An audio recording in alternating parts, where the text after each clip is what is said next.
Hello everyone. आप सभी लोगों का पेपर बहुत अच्छा हुआ होगा आज।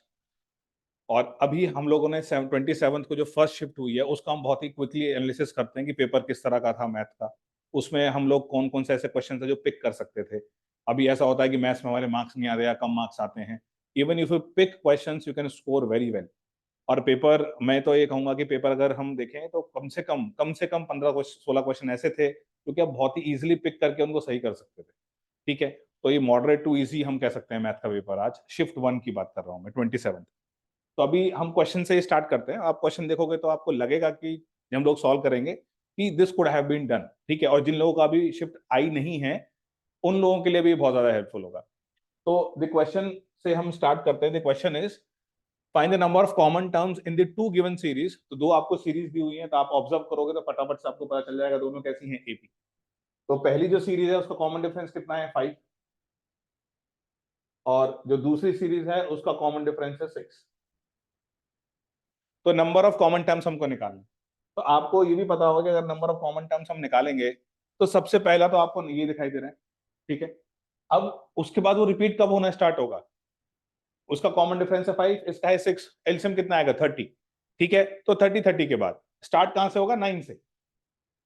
तो जो कॉमन टर्म्स आएंगे वो किस कब से स्टार्ट हो जाएंगे हमारे 9 से स्टार्ट होंगे। और इवन आपके पास देखो ऑप्शंस कितने हैं 4 है 5 है 3 है 7 है तो बहुत ज्यादा नंबर्स नहीं है। तो अगर आप ये भी निकालना चाहो कि इसका 25th फर्स्ट वाली सीरीज का कौन सा टर्म आएगा तो A25 will be first term plus n-1 into d is 5। ठीक है। तो this is 24 into 5 120 this is 120। तो इस सीरीज का लास्ट टर्म कितना आएगा 124 आएगा लास्ट टर्म। ठीक है। तो आपको अगर पता लगाना है दोनों में कॉमन तो ये यहाँ पे देखो नंबर ऑफ टर्म्स 37 है और उसका कॉमन डिफरेंस भी 6 है तो रेस्ट्रिक्ट कौन सीरीज करेगी ये वाली करेगी। कितना सिंपल है ये। तो 124 के अंदर अंदर आपको रहना है। And that is also very easy. First term कितना है हमारे पास फर्स्ट टर्म इज 9 जो हमारे पास कॉमन सीरीज जो चलेगी प्लस एन हमें पता नहीं कितने नंबर ऑफ टर्म्स हैं इनटू उनका कॉमन डिफरेंस कितना होगा 30। तो वो किससे कम होना चाहिए 124 या उससे कम होना चाहिए। तो जो इसके लिए आपको एन मिलेगा इससे जस्ट छोटा वही आपका आंसर हो जाएगा। अदरवाइज आप काउंट भी कर सकते हो 30 के कॉमन डिफरेंस पे 9 देन 39 आगे चलोगे आपको 4 5 टर्म में ही दिखाई दे जाएगा। अदरवाइज आप यहां पर लिखो n-1 into 30 less than equals. तो ये कितना आ जाएगा यहाँ पर 124 - 9। ठीक है। तो अब 30 से डिवाइड कर देंगे और यहाँ पे आ जाएगा n-1 less than equal to. तो यहाँ पर आपके पास अब आप देखोगे यहाँ पे n जो है जरूरी नहीं है कि इंटीजर आएगा क्योंकि आप क्या देख रहे हो यहाँ पर कि n इससे छोटा होना चाहिए है ना। ये क्वांटिटी इससे छोटी होनी चाहिए। मान लेते हैं n हमारे पास आता है 7.9 तो आप क्या ले लोगे 7। It is as simple as that. ठीक है। तो यहाँ पर हमारे पास कितना आ जाएगा 115 डिवाइड बाई 30। ठीक है। अब आपको पता है इसको कैंसिल आउट करोगे कितना आ जाएगा इसमें 339 और उसके बाद 15 तो 3.5। तो यहां से हम निकाल सकते हैं n is less than equals 4.5। ठीक है। तो यहां से हमारे पास क्या आएगा n कहां तक जा सकता है 4 तक जा सकता है। तो the answer will be option 1। ठीक है। अदरवाइज दूसरा मेथड भी क्या है अगर आपको इतना भी नहीं करना है तो आप ऐड करते चलो 9 + 30 देन +30 देन +30। जहां पर ये क्रॉस होने लग जाए उससे पहले आप रुक जाना। तो इतना इजी क्वेश्चन है ये। इसमें आपको लगता है कि अगर एपी में आपने 10th क्लास में भी ढंग से एपी पढ़ा होगा तो भी आप इस क्वेश्चन को सॉल्व कर सकते हो। ठीक है। तो ये बहुत ज्यादा टफ क्वेश्चन नहीं था काफी इजी क्वेश्चन था। नेक्स्ट क्वेश्चन पे चलते हैं। 8 = 3 + 3 + p/4 3 + 2p/4 square this is going up till infinity. आपको निकालना है पी की वैल्यू। ठीक है। हमने क्लास में इससे ज्यादा टफ क्वेश्चंस कर रहे हैं ऑफकोर्स। ठीक है। लेकिन आपको बस ये देखना है कि कौन सी सीरीज बन रही है किस तरह से अलग अलग करना है। तो इतना इजी क्वेश्चन है ये भी। अगर आप यहाँ पे इसको देखो इसको इधर लेके जाओ ये कितना आया 5। मतलब इस सब क्वेश्चन में आपको टाइम नहीं लगाना। अगर आप कैलकुलेशन सही करते हो तो आपका टाइम भी बचेगा। ये कितना हुआ देखो 3/4 स्क्वायर इसको आप अलग कर सकते हो। चलो इसको मैं स्टेप वाइज लिख लेता हूँ 3/4 square and this will go till infinity. और पी वाली सीरीज को आप अलग करो p/4 plus 2p/4 square and this series will also go till infinity। ठीक है, आपको यहां से क्या करना है, p की वैल्यू निकालनी है। अब आप देखोगे कि आपको सीरीज मिल रही है, यहां से 3 कॉमन ले लो, ठीक है, और यू कैन से 3/4 भी कॉमन ले लो आप, तो this will be 5 equals 3 common लेके या 3/4 कॉमन लेके इट विल बी 1 प्लस 1/4। ठीक है, और यहां से आप क्या कॉमन ले सकते हो, या कॉमन आप ना भी लो, आप इसको ऐसे ही रहने दो, p कॉमन अब ले लो यहां से। ठीक है, तो p या p/4 आप कॉमन ले लो, 1 plus 2/4 3/4 square and it will go up till infinity. ठीक है, अब यहां पर देखो आप, दिस इज इनफाइनाइट जीपी है ना, इसमें कॉमन रेशियो क्या है 1/4। तो आप अगर देखोगे तो आपके पास क्या पता होना चाहिए आपको, अगर कोई जीपी है तो उसके इनफाइनाइट टर्म्स का सम क्या होता है। ठीक है, किसी जीपी के इनफाइनाइट टर्म्स का सम क्या होगा, a upon 1 minus r, where a is the first term and r is the common ratio, और of course common ratio is 1/4 which is lying between -1 to 1। ठीक है, तो अब इसमें फॉर्मूला लगाइए आप, तो 5 equals 3/4, first term is 1, 1 minus 1/4। अभी इसको हम एज इट इज रहने दे रहे हैं। ठीक है, इस पर भी अभी हम आएंगे, तो जस्ट वेट फॉर इट। तो ये कितना हो गया, 3/4 ही हो गया, और ये भी 3/4 है, तो दिस इज एक्चुअली 1। ये कितना हुआ, ये हुआ आपके पास, ये 1 हुआ। ठीक है, प्लस दिस सीरीज, तो 1 हुआ, 1 को इधर लेके जाएंगे, कितना आया 4। 4 इक्वल्स, अब आपके पास ये वाली सीरीज आती है जिसमें आपने p कॉमन लिया हुआ था। ठीक है, तो 4 इक्वल्स, आप इसमें p कॉमन ले लो, 1/4 plus 2/4 square and so on, it is going till infinity. आपको अभी पता चल गया होगा ये कौन सी सीरीज है, अपने आप सोच करके देखो, दिस इज एजीपी। ठीक है, ऊपर आप देखोगे 1 2 3 4 5 चल रहा है, नीचे क्या है 1/4 1/4 स्क्वायर, ये सब है, ये क्या है जीपी, तो ये क्या बनता है एजीपी। और एजीपी में हमने आपको बताया था कि आपको फॉर्मूला भी याद करने की जरूरत नहीं है, एजीपी का अगर सम ऑफ टर्म्स निकालना होता है तो आप कॉमन रेशियो से मल्टीप्लाई करके सब्ट्रैक्ट करो। ठीक है, बहुत सिंपल सारी चीजें हैं, क्लास में सब कुछ डिस्कस हो रखा है।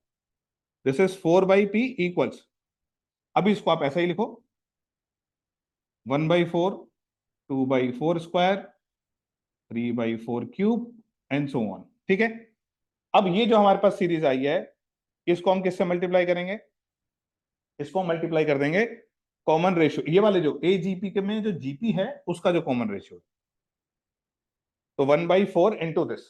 ठीक है, अब इसके बाद क्या होगा, इसको मल्टीप्लाई करके आप एक और सीरीज यहां पर लिखेंगे, let us write down that series. तो यहां पर ये कर रहे हैं, यहां पर इसको अलग से लिख लेते हैं।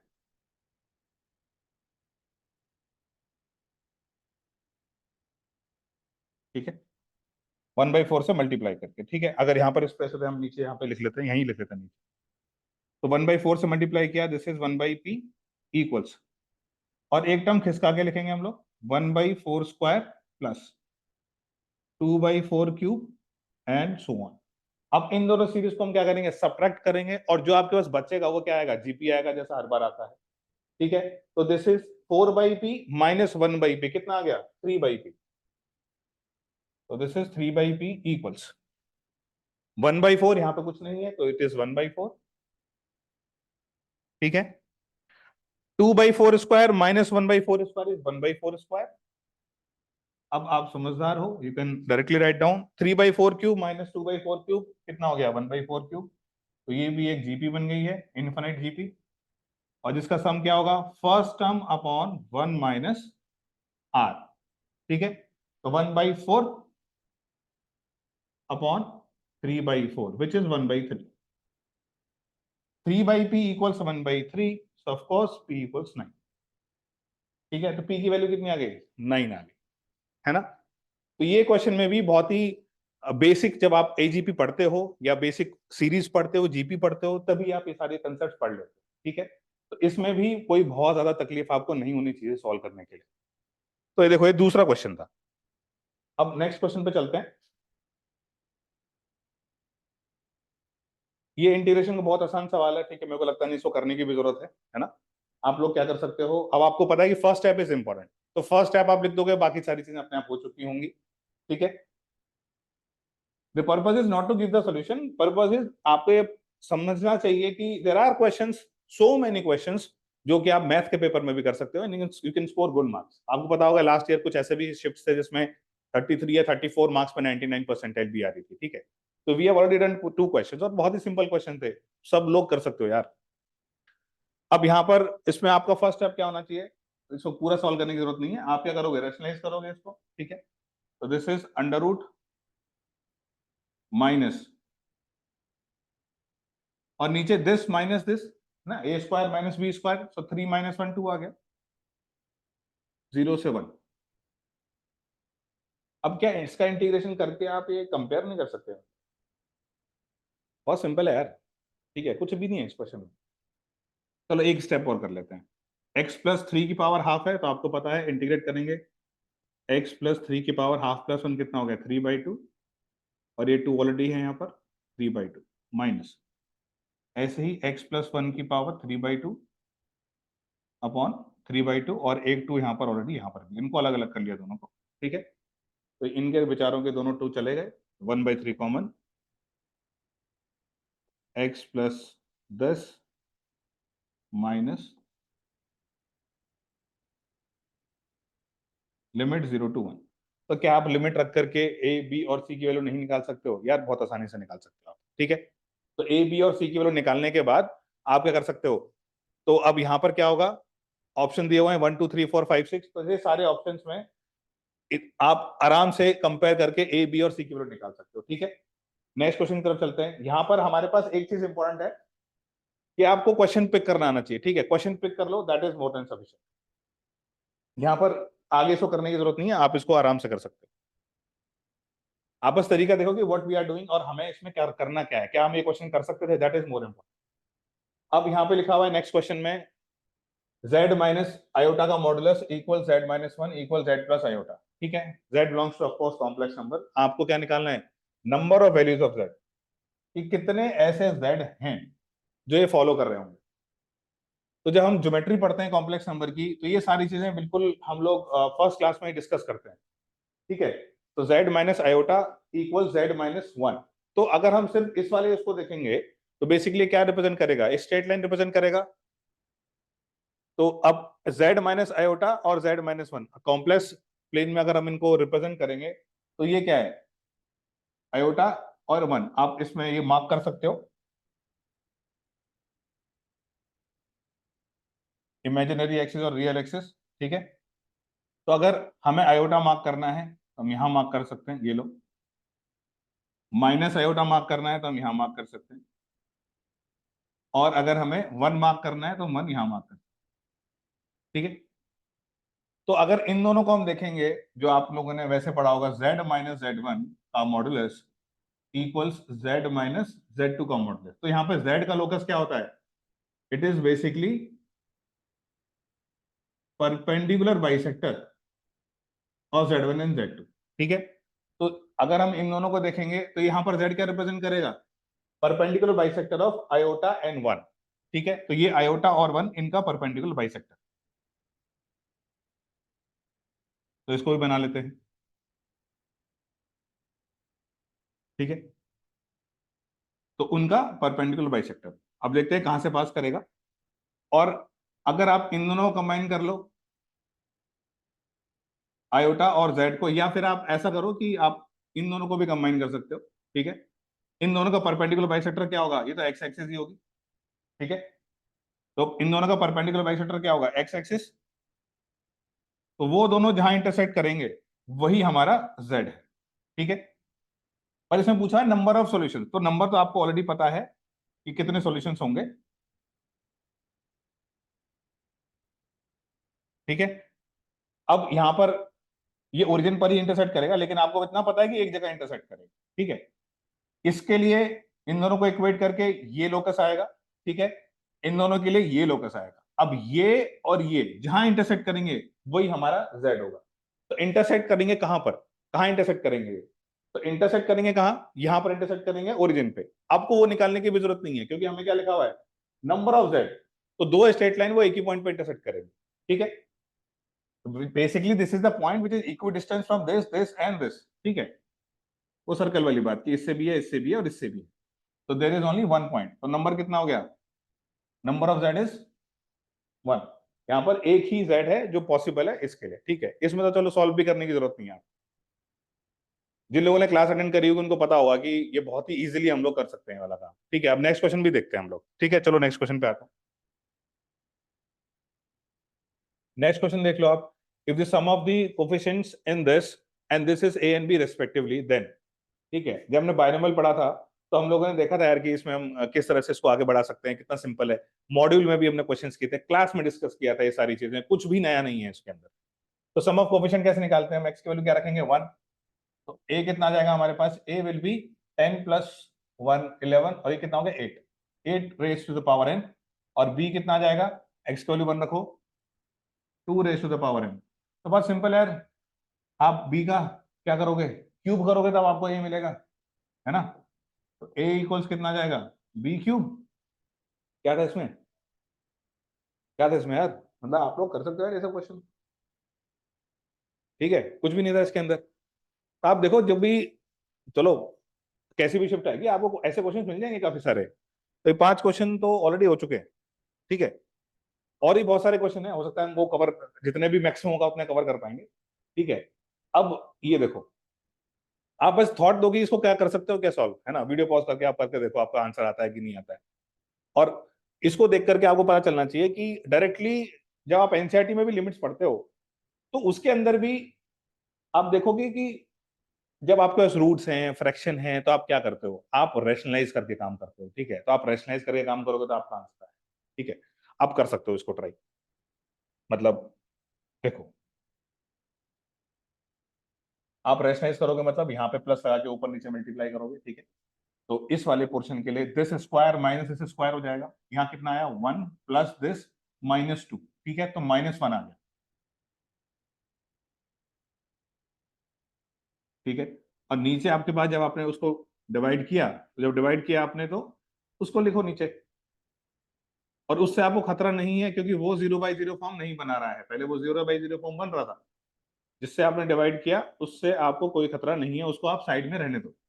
प्लस √2, ठीक है। और वो वाला यहाँ पर ये बन गया, और x की पावर 4 है ही हमारे पास, ठीक है। हियर वी हैव x की पावर 4, ठीक है। किसकी वैल्यू निकाल रहे हैं हम लोग? a की वैल्यू निकाल रहे हैं।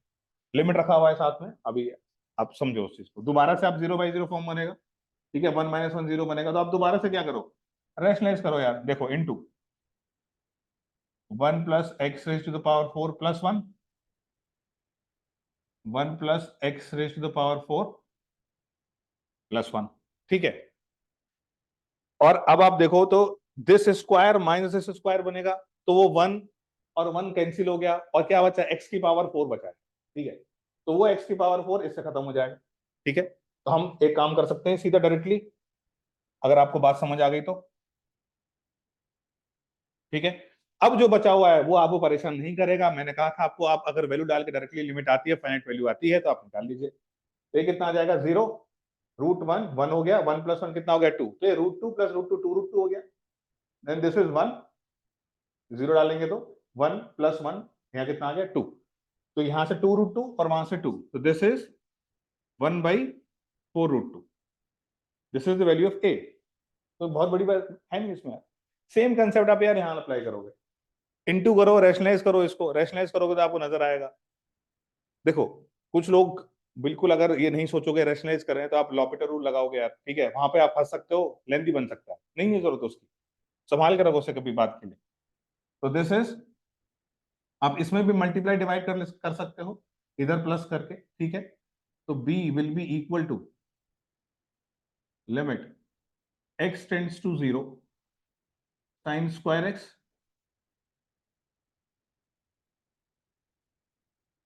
और यहां पर a square minus b square बनेगा, 2 - 1 1 बनेगा, 1 - cos x बन जाएगा, इनटू 2 प्लस ये पूरी क्वांटिटी बनेगी जो आपने डिवाइड मल्टीप्लाई करी √2 का, ठीक है। और वो आपको कभी परेशान करेगा नहीं।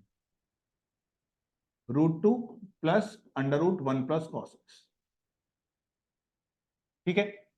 अब आप देखो 0/0 आपको कौन सा टर्म बना रहा है, बाकी सब आप अभी साइड रखो। जब x टेंड्स टू 0 डालोगे आप, जब x 0 रखेगा तो यहाँ पे 1 आएगा, यहाँ √2 आएगा, आपको कोई भी दिक्कत नहीं है। तो the only thing that you have to care about is this term.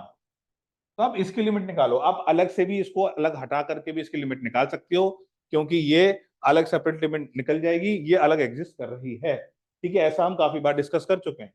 तो इसको ही अगर सिर्फ करना है तो आप इसी में ऑपरेटर लगा सकते हो। तो it will be 2 sin x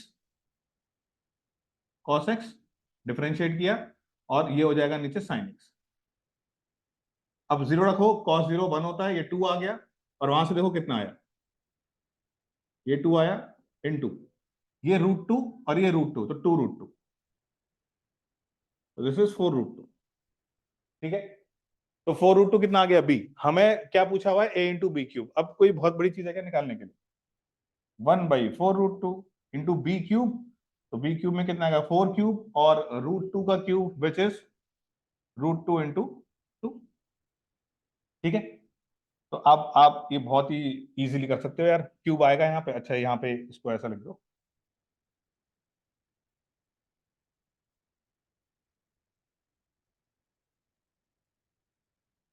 ठीक है, तो a इंटू बी क्यूब है।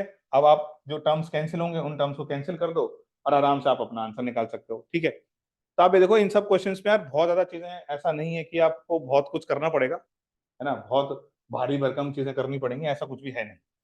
अगर आप देखोगे तो आपका आसानी से इसमें आंसर आ रहा है। ठीक है, तो कुछ और क्वेश्चन भी डिस्कस कर लेते हैं।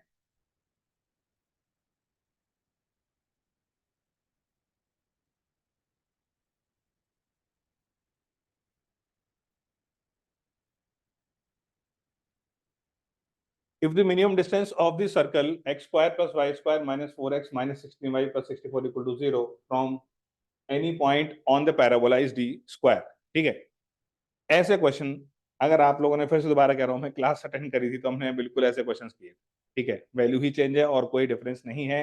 इनफैक्ट मैंने आपको बताया था कि जिनको याद नहीं है पैराबोला पे नॉर्मल की इक्वेशन, तो वो भी याद कर लो आप, ताकि ऐसे क्वेश्चंस में हम उसको काम में ले सकते हैं। ठीक है, अब यहां पर पैराबोला देखो y square equal to 4ax है। ठीक है, अब इस पैराबोला पे आप बताओ नॉर्मल की इक्वेशन क्या होती है, नॉर्मल की इक्वेशन क्यों चाहिए हमको। देखो, इसके सेंटर से इस पैराबोला का मिनिमम डिस्टेंस चाहिए। तो minimum distance between two curves या मिनिमम डिस्टेंस बिटवीन एक लाइन हो या कुछ भी हो, तो हम उसमें क्या करते हैं, बहुत सिंपल होता है कि वो कॉमन नॉर्मल के अलोंग जाता है। तो मिनिमम डिस्टेंस अगर इसके सेंटर से, इसका सेंटर कितना हो जाएगा वो भी पता ही हमको, -½ से आप मल्टीप्लाई करो दोनों, दिस इज 2,4, 2,8, ये सेंटर हो गया। तो इसके सेंटर से इसका अगर मिनिमम डिस्टेंस चाहिए तो आप इसके सेंटर से इस पर नॉर्मल ड्रॉप करोगे, सिंपल। ठीक है, तो नॉर्मल के लिए y इक्वल्स mx प्लस, या m फॉर्म में लिखेंगे mx minus am cube minus 2am। आपको पता है y square equal to 4x में a क्या है 1, आप सिंपल क्या रखो, y equals mx minus m cube minus 2m। किससे पास करेगा, क्योंकि नॉर्मल कहां से ड्रॉ करी है 2,8, it will pass through 2,8, 8 equals 2m minus m cube minus 2m। ठीक है, तो 2m और 2m ये समाप्त हुए, m इक्वल्स -2, m की वैल्यू कितनी आ गई -2 आ गई। ठीक है, तो अब जब मान लेते हैं ये जो पैराबोला है आपका, ये parabola y square equal to 4x ये रहा, और किसी एक पॉइंट से आप नॉर्मल ड्रॉ कर रहे हो, पॉइंट कहीं भी हो सकता है। ठीक है, तो अगर आप वो नॉर्मल ड्रॉ कर रहे हो, मान लो आपने नॉर्मल ड्रॉ करी ऐसे, तो जिस पॉइंट पर नॉर्मल है ये वाला, ये आपका शॉर्टेस्ट डिस्टेंस होगा। ठीक है, ये आपका शॉर्टेस्ट डिस्टेंस होगा। ठीक है, अगर मान लो बाहर है, वहां से ड्रॉ करी, तो वो शॉर्टेस्ट डिस्टेंस। तो ये जो पॉइंट है, फुट ऑफ नॉर्मल भी आपको लिखवाया गया था, foot of normal am square comma -2am। तो हमारे वाले केस में क्या हो जाएगा, m स्क्वायर कॉमा -2am। ठीक है, तो फुट ऑफ सब कुछ बताया हुआ था हमने, पैराबोला में बहुत अच्छे से पढ़ा है। ठीक है, और अभी फिर से मैं पहले भी बोल रहा था, फिर आप कहोगे कि सर नॉर्मल तो सिलेबस से हटा दिया था, ऐसा हो गया था, वैसा हो गया था, और मैंने बार बार आपको कहा था। डायरेक्टली इनडायरेक्टली कुछ कुछ एप्लीकेशंस आपको देखने को मिल सकते हैं, ठीक है, और इनसे आपकी प्रॉब्लम सॉल्विंग थोड़ी आसान हो सकती है, बेटर हो सकती है, ठीक है। तो अब इसमें m की वैल्यू रख दो यार, ठीक है। m की वैल्यू कितनी है? m की वैल्यू है हमारे पास -2, तो p इज 4,4, ये आ गया पॉइंट। तो 4,4 का आप डिस्टेंस निकाल लो किससे? 2,8 से। तो डिस्टेंस स्क्वायर इक्वल्स 4 - 2 मतलब 2 स्क्वायर प्लस 4 - 8 4 स्क्वायर, तो 16 + 4 20 आ गया, ठीक है। क्लास नोट का क्वेश्चन है, आप ये समझो यार, बस वैल्यू चेंज है, ठीक है, और कुछ भी नहीं है इसके अलावा।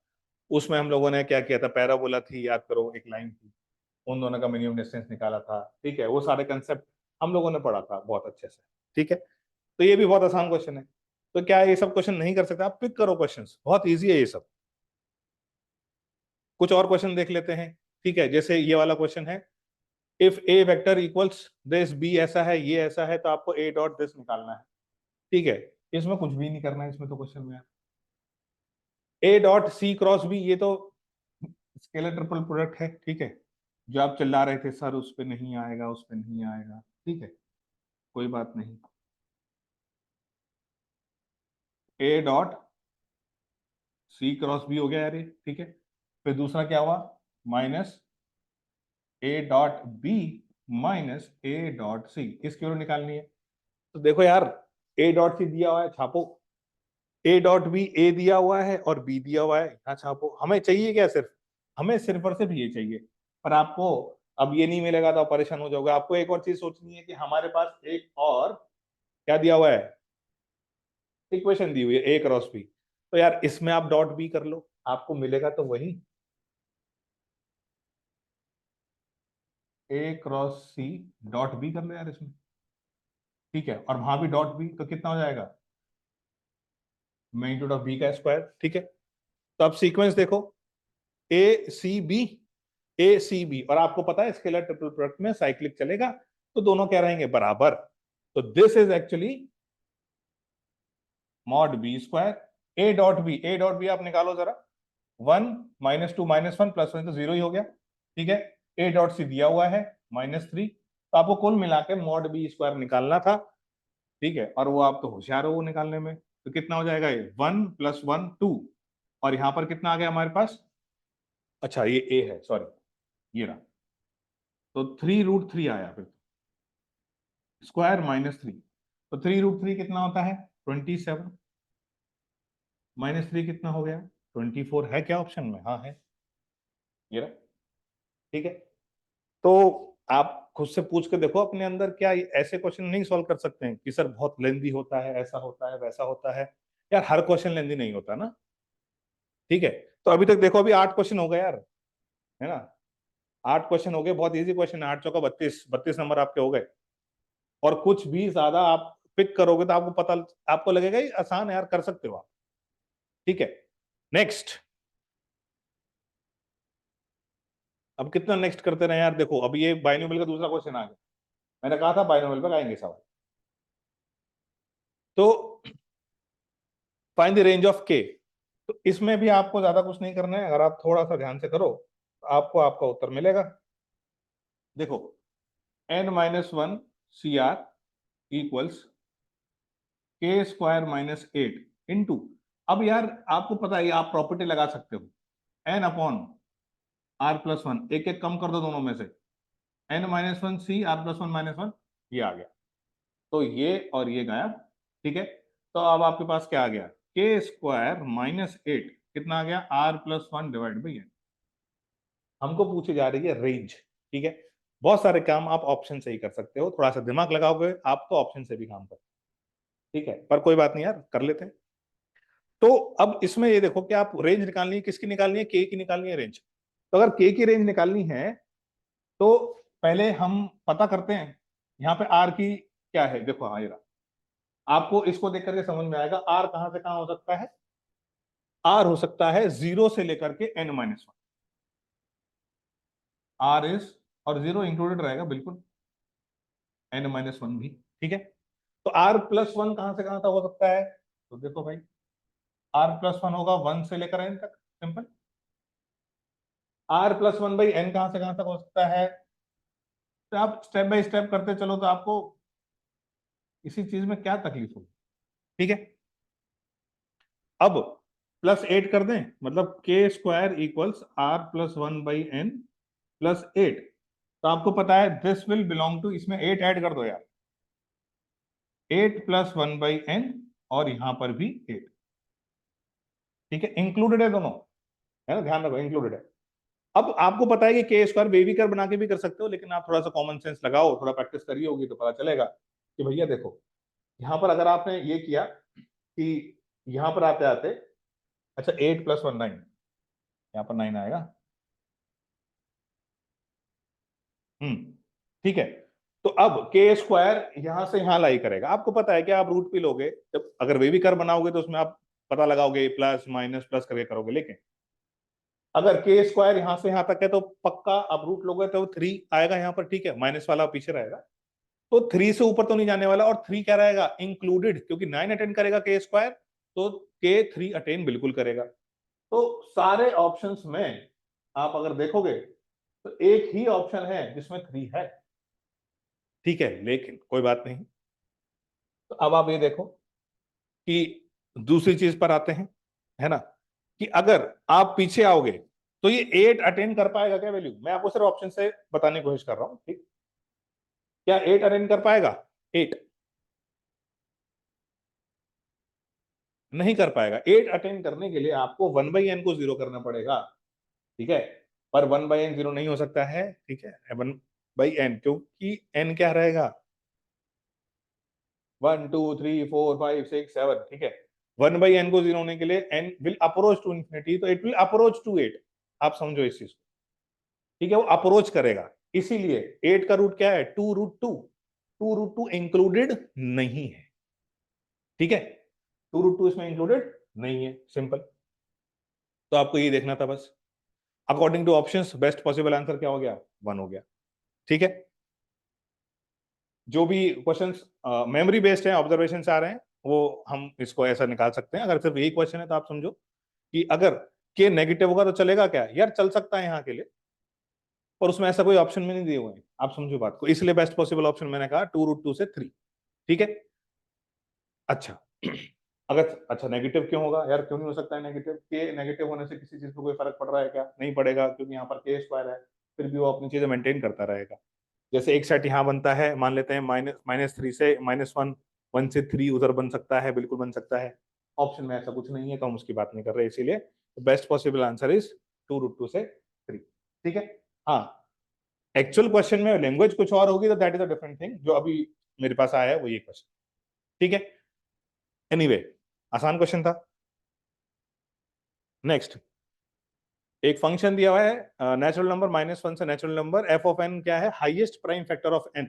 तो आपको बताना है 1 1 होगा, ऑन 2 होगा, क्या होगा। बहुत ही बेसिक और बहुत ही कंसेप्चुअल क्वेश्चन है, इसलिए मैं बार बार कह रहा था कि डेफिनेशन इंपॉर्टेंट है, चीजों को जानना इंपॉर्टेंट है, ठीक है। हमको पता होना चाहिए कि 1 1 फंक्शन क्या होता है, क्योंकि हम लोग तो वो चीज याद कर लेते हैं कि डिफरेंशिएट करो, ठीक है, पॉजिटिव आया तो 1 1 हो गया, हमेशा नेगेटिव आया तो 1 1 हो गया। उसमें भी मैंने बहुत सारी चीजें बताई थी कि कब कब ऐसा कर सकते हैं। तो यहां पर वापस आते हैं, ठीक है। हाईएस्ट प्राइम फैक्टर है, एफ ऑफ एन क्या है फंक्शन, हाईएस्ट प्राइम फैक्टर। तो देखो 1 1 ही तभी हो सकता है कि जो हाईएस्ट प्राइम फैक्टर आया वो एक ही के लिए एक ही आया, ठीक है। जैसा कि हम मानते हैं, हम 7 का एग्जांपल लेते हैं, 7 एक प्राइम नंबर है, ठीक है। तो मान लेते हैं हाईएस्ट प्राइम फैक्टर किसी का क्या है, 7। तो अगर वो किसी एक का ही आ पाएगा 7 हाईएस्ट प्राइम फैक्टर तो चलेगा ये। लेकिन आप देखो जरा, अगर 21 है तो क्या हो गया, 21 3 × 7, 3 × 7 हो गया, ठीक है। तो अगर 21 यहाँ पे ये 3 × 7 हो गया, तो अब और किसी का, इसका हाईएस्ट प्राइम फैक्टर कितना हो गया, ऑफ कोर्स 7, ठीक है। 14 है, 2 × 7, हाईएस्ट प्राइम फैक्टर कितना हो गया, 7। 21 का भी हाईएस्ट जो उसमें प्राइम फैक्टर निकल के आएंगे उसमें वो भी 7 आएगा, और 14 का जो हाईएस्ट प्राइम फैक्टर निकल के आएगा वो भी 7 आएगा यार, ठीक है। तो 1 1 कैसे हो सकता है ये, 1 1 तो नहीं हो सकता। 1 1 का मतलब क्या है, आपको क्या मिलेगा, वो वो फंक्शन ऐसा कभी नहीं हो सकता कि दो y जो है एक ही x पे जा रहे हैं, ऐसा कभी नहीं हो पाएगा वन वन। तो दिस इज मैनी वन। अब वन ऑन टू की बात करते हैं। ऑन टू का मतलब सारे नेचुरल नंबर रेंज में आ जाने चाहिए। How is that even possible? वो कह रहा है कि यहां पर सारे हाईएस्ट प्राइम फैक्टर आएंगे, तो रेंज में सारे प्राइम नंबर आएंगे, सारे नेचुरल नंबर तो आ ही नहीं सकते हैं। अगर मान लो मैं कहता हूं 10 है, n की वैल्यू 10 है, यहां पर एक नेचुरल नंबर 10 भी होगा, तो क्या 10 अटेन हो सकता है? Is 10 highest prime factor of any? आप समझ गए ना? ठीक है। तो इसका मतलब ये ऑन टू भी नहीं है, इसकी रेंज और कोडोमेन बराबर नहीं है। तो ये कितना हो गया? मैनी वन हुआ, ठीक है, एंड इनटू। ऑन टू नहीं है तो क्या हुआ? इट इज इनटू, ठीक है। और आप खुद सोचते फटाफट से करते यार, तो इसको हार्डली मतलब 1 मिनट भी नहीं लगता इस सवाल में। No calculations involve. आओ नेक्स्ट पे आते हैं, ठीक है। If the angle between two vectors this and this is acute, find least positive integral value of alpha, ठीक है। अच्छा, दोनों के बीच में एंगल एक्यूट है। एक्यूट है तो आप समझ गए कि आप फर्स्ट क्वाड्रेंट में होगा, 0 से 90 वाली बात है, ठीक है। और एक्यूट है अगर, तो हम कैसे पता लगाएंगे? पहले तो आप एंगल की बात करेंगे तो या तो हम ए डॉट बी करते हैं या ए क्रॉस बी करते हैं, ठीक है। अब आप यहाँ देखो कौन सा वाला काम आएगा। आपको पता है क्रॉस करना थोड़ा सा यार काफी मेहनत सी हो जाती है ना। ए डॉट बी की बात करो। ए डॉट बी वैसे होता क्या है? Magnitude of a magnitude of b into cos alpha, ठीक है। तो अगर एंगल एक्यूट है तो यहां से पता चलता है वो हमको। कॉस अल्फा कैसा होगा? पॉजिटिव, क्योंकि सेकंड क्वाड्रेंट में जाते ही कॉस अल्फा नेगेटिव हो जाएगा। और ये क्या है? दोनों के मैग्नीट्यूड, वो तो ऑफ कोर्स पॉजिटिव रहेंगे। तो this quantity is positive, simple, बस। तो आपका खेल खत्म हो गया यहाँ पे। तो ए डॉट बी एक्चुअली क्या होना चाहिए? पॉजिटिव। तो कितना आया देखो, अल्फा अल्फा स्क्वायर -4 अल्फा। तो रेस्ट तो यहाँ पर अब कैलकुलेशन सी बची है, वो आप कर सकते हो। आगे भी कर दोबारा, ठीक है। तो कैलकुलेशन तो आपको आनी चाहिए। अब आप क्या करोगे? आप इनका फैक्टराइजेशन कर सकते हो, वे भी कर पे बना सकते हो, ठीक है। तो इनके फैक्टर्स क्या हुए? यहां पर देख लो आपके इनके क्या रूट्स आएंगे। 4 प्लस माइनस बी स्क्वायर कितना आ गया यहाँ पर? बी स्क्वायर इज 16, और ये भी 16 डिवाइड बाई 2। तो बी स्क्वायर और बी स्क्वायर यहां पर कितना आ जाएगा? B square is 16 minus minus plus, तो यहां पर भी 16। तो this is alpha equals 4 plus minus 32 हो गया। यहां पर आप फिर भी क्या निकाल सकते हो? 4 बाहर निकाल सकते हो, डिवाइड बाई 2। तो alpha is 2 plus minus 2 root, ठीक है। तो 2 प्लस माइनस 2 रूट 2 आपके पास क्या आ जाएगा? अल्फा। अब आप यहां देखो, आपके पास पॉजिटिव इंटीग्रल वैल्यूज की बात हो रही है। पॉजिटिव इंटीग्रल वैल्यूज की बात हो रही है। तो जो आपने रूट ये वाला निकाला 2 - 2 रूट 2, ये क्या रहेगा? ये तो पॉजिटिव नहीं रहेगा, तो 2 प्लस रूट 2 वाला रहेगा, ठीक है। पर फिर भी आपको पता है वी कर आप जब बनाओगे अल्फा स्क्वायर का कोफिशिएंट पॉजिटिव है, तो आप यहां मार्क करो 2 - 2 रूट 2, यहां मार्क करो 2 प्लस 2 रूट 2, ठीक है। पॉजिटिव नेगेटिव पॉजिटिव, तो आपको एक तो ये रीजन मिलेगा और ये रीजन मिलेगा। ये रीजन हमें नहीं चाहिए, क्योंकि हमें least positive integral value of alpha चाहिए। तो जो भी नंबर, जो भी इंटीजर इससे जस्ट बड़ा होगा, वही हमारा आंसर होगा। अब उसके लिए भी बहुत सिंपल है यार।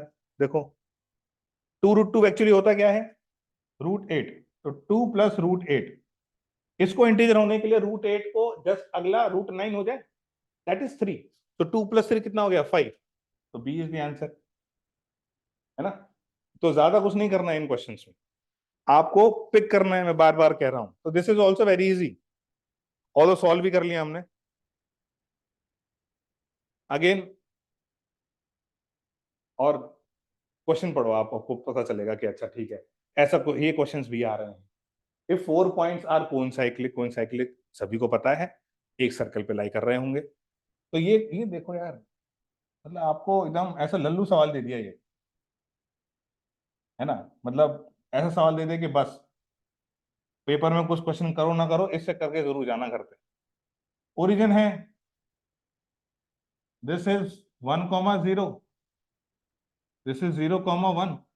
तो एक सर्कल होगा जो कि यहां से पास कर रहा होगा इन तीनों पॉइंट से, ठीक है। अब वो जो सर्कल है, आप अगर थोड़ा बहुत भी ध्यान दोगे तो आपने एक चीज पढ़ी होगी उस सर्कल की इक्वेशन निकालने के लिए, ये 90 डिग्री बनाएगा, ठीक है। अब आप समझ जाओ बाकी चीजें। वो 90 डिग्री बना रहा होगा, 90 डिग्री बना करके ये क्या होगा, फिर इसका डायमीटर होना चाहिए। अगर ये 90 डिग्री है तो ये इसका डायमीटर होगा। तो डायमेट्रिक फॉर्म हम ऑलरेडी हमने पढ़ा हुआ है, ठीक है। ये पॉइंट है और ये पॉइंट है, तो ये दोनों डायमीटर, डायमेट्रिक फॉर्म में क्या होता है, x माइनस x1, इसको ले लेते हैं x minus 0, x minus x2 plus y minus y1, y minus y2 equal to 0। तो आपके पास क्या आ गया, आपके पास अभी आ गया इक्वेशन आ गई। और जो फोर्थ पॉइंट है वो भी इसी पे लाई कर रहा है, तो क्या सब्स्टिट्यूट करके हम k की वैल्यू नहीं निकाल सकते? This is so simple. तो मेरे से निकलवाओगे, निकाल लेना यार। Y square minus y equal to 0, substitute the value of x and y, 2k। तो ये हुआ आपके पास 4k square minus 2k plus 9k square minus 3k equal 0। 4 plus 9 is 13 minus 5k equal 0। तो k को कॉमन ले लो, of course k को कॉमन लेंगे तो यार एक k इक्वल 0 आ गया, और दूसरा कितना आएगा, 5 उधर 13 नीचे, 5/13। ऑप्शन में हमारे पास क्या है, क्योंकि k 0 हो गया तो यार ये 0,0 हो गया, दोबारा वहीं आ गए, ठीक है। ऑल दो ऑप्शन में भी हमारे पास ऐसा नहीं है, तो आंसर इज 5/13। तो ये बहुत सिंपल चीज है यार, मतलब कोई बहुत कोर अंदर जाकर ये कोई क्वेश्चन नहीं पूछा गया है, ठीक है। 13th क्वेश्चन है यार ये, मतलब अब इतने इतने सारे, आपको देखो हमने ऑलरेडी 12 क्वेश्चन डिस्कस कर लिए जो आज के पेपर में आए हैं, और एक भी क्वेश्चन ऐसा नहीं होगा जिसमें आपको एफर्ट लगाना पड़ रहा होगा अगर आपने ढंग से पढ़ा होगा। अब एक क्वेश्चन है कंटिन्यूटी पे, find the number of ordered pairs a, b so that f(x) is continuous at x equal to 3। अब कंटिन्यूटी में क्या होगा, आपके पास लेफ्ट हैंड लिमिट 3 पर राइट हैंड लिमिट बराबर होनी चाहिए, that should be equal to value of the function at f of 3, मतलब value of the function at 3। तो आपको कुछ नहीं करना है यार, सबसे पहले हम लेफ्ट हैंड लिमिट निकालते हैं। तो लेफ्ट हैंड लिमिट का मतलब क्या हुआ, आप 3 से जस्ट पहले की बात करोगे, तो दिस इज दिस, ठीक है। तो अगर हम निकालेंगे limit x tends to 3 minus, ये फैक्टर करके लिख लेते हैं इसको, दिस इज माइनस a/b और x माइनस 3, x माइनस 4। अब दोबारा देखो बेबी कर्व का यूज इसमें फिर से दोबारा आने वाला है, क्योंकि मॉड कैसे ओपन होगा, मॉड ओपन कैसे होगा, मॉड ओपन होगा हमको ये पता चलेगा जब कि x कहां से कहां लाई कर रहा है और कहां पॉजिटिव है कहां नेगेटिव। देखो दिस इज 3, दिस इज 4, तो ये क्वांटिटी की हालत ये है कि 3 से जस्ट आगे जाते ही नेगेटिव होगा, 3 से जस्ट पहले ही कैसा हो जाएगा, पॉजिटिव। तो हम कहां देख रहे हैं, देखो 3 माइनस 3 से जस्ट पहले, तो 3 से जस्ट पहले का मतलब क्या हो जाएगा, दिस क्वांटिटी इज पॉजिटिव, तो मॉड का कोई मतलब नहीं है। तो this and this are absolutely same. तो आपके पास लेफ्ट हैंड लिमिट क्या आ गई, -a/3 आ गई, ठीक है। अब राइट हैंड लिमिट हम कहां से निकालेंगे, यहां से limit x tends to 3 plus, ठीक है। 3 प्लस होते ही बॉक्स क्या हो जाएगा, 3। एक्चुअली हमारे पास ये क्वांटिटी है क्या, 2 raise to the power sine of x minus 3 upon x minus 3। ये तो एनसीईआरटी में भी आपको पता है, sine f x upon f x, जब एफ एक्स 0 होता है तो दिस इज 1, तो this is 2 raise to the power 1। अब आते हैं 3 पर, f ऑफ 3 इज b। तो ये तीनों क्वांटिटी अब कैसी हैं, तीनों क्वांटिटी बराबर हैं, आप यहां से ऑर्डर पे बहुत आसानी से निकाल सकते हो। तो f ऑफ 3 b आ गया, that should be equal to 2। तो यहां से तो देखो कितना आ गया, b की वैल्यू 2 आई, and minus a/b should be equal to 2, minus a/2 equals to a equals -4। In fact आपके पास एक ही ऑर्डर्ड पेयर आ रहा है a, b, जिसमें a की वैल्यू है -4 एंड b इज 2, तो द आंसर इज 1। तो आपके पास सिर्फ और सिर्फ एक ही वैल्यू ऐसी मिल पाएगी जिसमें क्या होगा, ये क्या हो पाएगा, कंटिन्यूस हो पाएगा। तो बेसिक डेफिनेशन ही हम लोगों ने अप्लाई की है और कुछ भी नहीं किया है। इवन आपने अगर एनसीईआरटी में भी पढ़ा होगा और बेसिक मॉडल्स की नॉलेज होगी तो भी आप ये क्वेश्चन कर सकते हो। इतने सारे जो है हमारे पास, बहुत ही इजीली आप ये सब काम कर सकते हो, ठीक है।